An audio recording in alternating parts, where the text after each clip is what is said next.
What in hell do you want? There's nothing in hell that I want. That's right. That's right. Satan can sell you the lies. Satan can sell you all of this. He can deceive you tonight.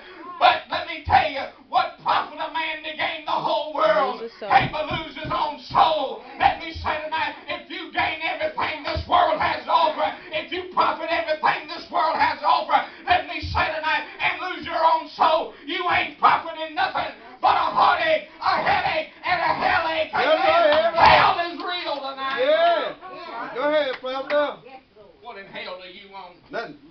Go ahead. H-E-L-L. That's a four-letter word, Brother George, that you don't hear preach much. Right, that's right. Preach it. But there's nothing in hell that I want tonight. Right. I know several people that have slipped off into eternity without knowing God.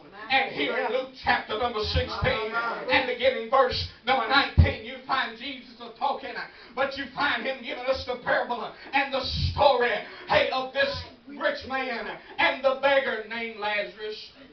Come In on. our text tonight, you'll find two classes of people. I know society, as I've even mentioned in Sunday school, that society has classified classes of people. You have the middle class, you have the upper class, you have the lower class.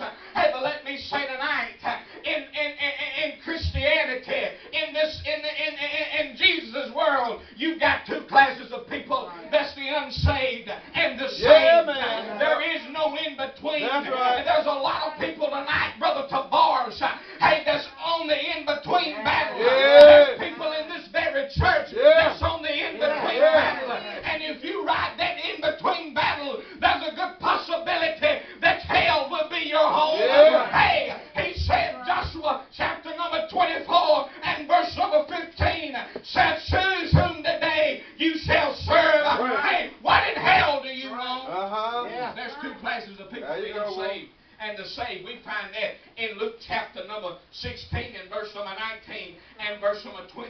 There was the class of people of a certain rich man. And then you find the class of people of the certain beggar. And you find this rich man was the unnamed rich man. Jesus does not give us his name. That really don't make a hill of beans tonight, what his name was. But it really didn't make a hill of beans whose Lazarus' name was. It's about what they did with their life and how they spent their life. And you find, Brother Tim, that the Bible says, Jesus said himself, this certain rich man, he had everything he wanted.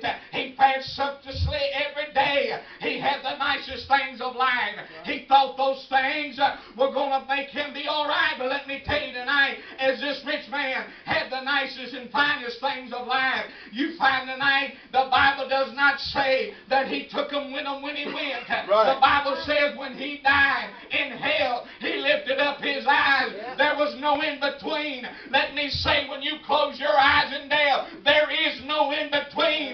The Bible says absent from the body is present with the Lord, and that's for the saved and the unsaved. But when you get in the presence of the Lord, will he be your judge?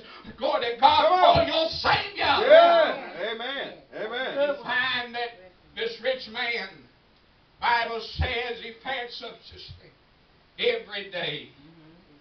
Then you find that there was a certain beggar named Lazarus. I remember the day Brother Tavares said I was that beggar. You remember the day that you were that beggar. Uh-huh. Let me tell you tonight, you find that Brother Lazarus, he didn't want the finest things. He was laying down there at the bottom of the table. Bible says he was laying at the gate. And all he wanted, Miss Helson, was the crumbs from the rich man's table. That's all. He didn't want the finest steaks.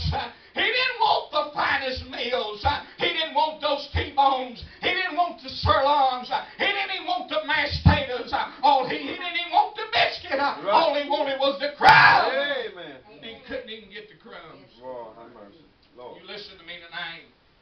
You find no doubt the Bible doesn't say, but I believe this rich man looked at Lazarus day in and day out and saw that Lazarus was in need of something, that Lazarus was needed some help, and he wouldn't give him a drink of water. Right. But I'm glad when I was athirst and I was hungry, hey, I'm glad that Jesus came on the scene and he filled me up. Amen. But you find this rich man.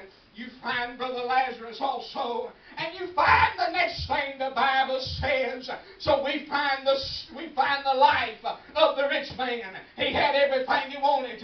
Then you find the life of the beggar Lazarus. He didn't have a lot of things. Oh, let me say tonight, I ain't got a lot